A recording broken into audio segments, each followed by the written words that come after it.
Good evening, Internet! It's time for another chapter of The Tin Woodman of Oz, 12th book in the Oz series. Tonight is Chapter 7, The Lace Apron. If you recall, last night, the giant Yukahu lady turned all of our friends into other forms. The Tin Woodman is now a tin owl, bird of some sort. I think it's an owl. The Scarecrow is now a tiny stuffed bear. And our friend Woot the Wanderer is now a little green monkey. And then she put them in with Polychrome, who is a little canary bird. And they all started talking. And she's like, "Good, you're talking. Ah, ha, ha, ha, ha, ha, ha, I win." And they were trying to figure out how to escape, but they say that they don't know how. And the Yukahu lady's like, "No one can undo my magic." Blah, blah, blah, blah, blah. So tonight we're on Chapter 7, The Lace Apron. Let's find out what that's all about as we read together.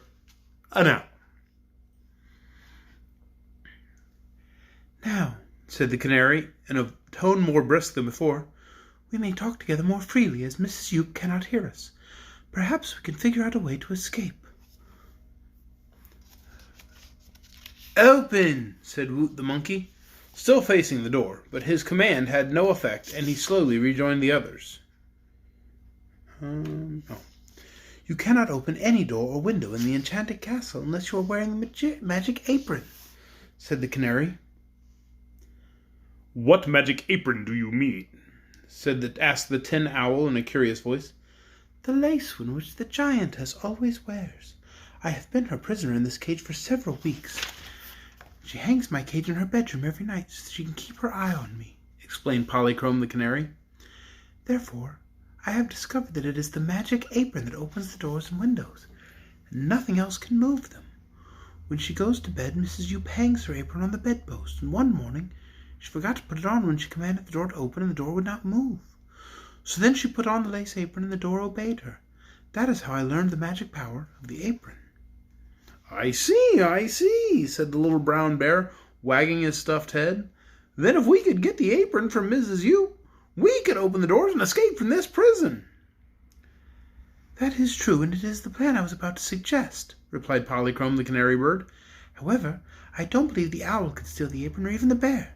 Perhaps the monkey could hide in her room at night and get the apron while she is asleep." "I'll try it," cried Woot the monkey. "I'll try it this very night if I can manage to steal into a bedroom." "You mustn't think about it, though," warned the little bird, "for she can read your thoughts whenever she cares to do so. And do not forget before you escape to take me with you. Once I am out of the power of the giantess, I may discover a way to save us all." "We won't forget our fairy friend," promised the boy. "But perhaps you can tell me how to get into the bedroom." "No," declared Polychrome. "I cannot advise you as to that.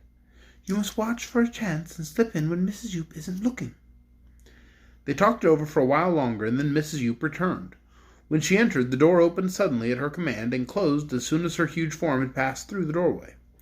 During that day she entered her bedroom several times on one errand or another, but always she commanded the door to close behind her, and her prisoners found not the slightest chance to leave the big hall in which they were confined. The green monkey thought it would be wise to make a friend of the big woman so as to gain her confidence.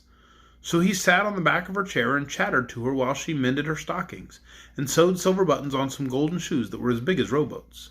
This pleased the giantess, and she would pause at times to pat the monkey's head.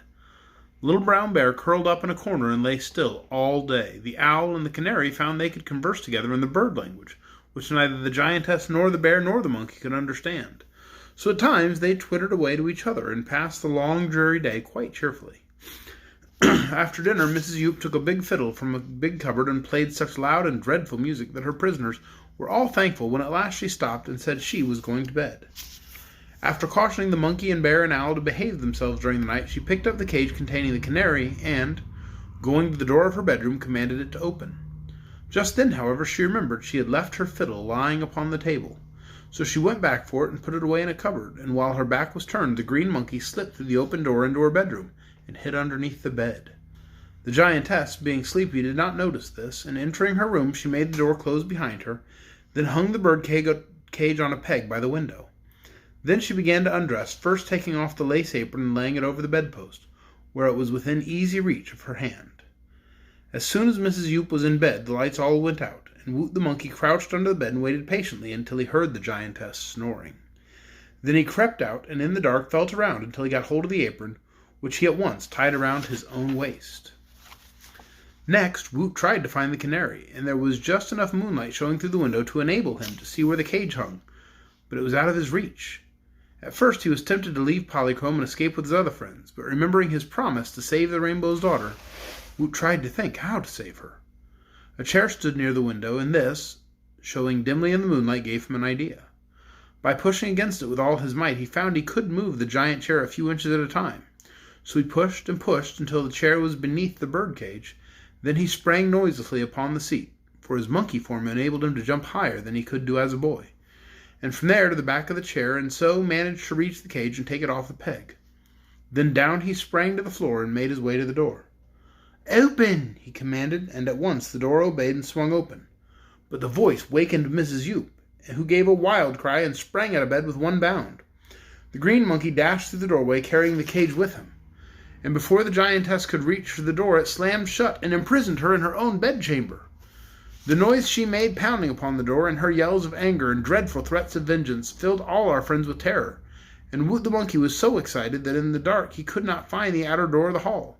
But the Tin Owl could see very nicely in the dark, so he guided his friends to the right place, and when all were grouped before the door, Woot commanded it to open. The magic apron proved as powerful as when it had been worn by the giantess, so a moment later they had rushed through the passage and were standing in the fresh night air outside the castle, free to go wherever they willed. And that is the end of Chapter 7, The Lace Apron. Tomorrow night I hope you'll join us once again, 8 o'clock, right here on Facebook Live for Chapter 8, The Menace of the Forest.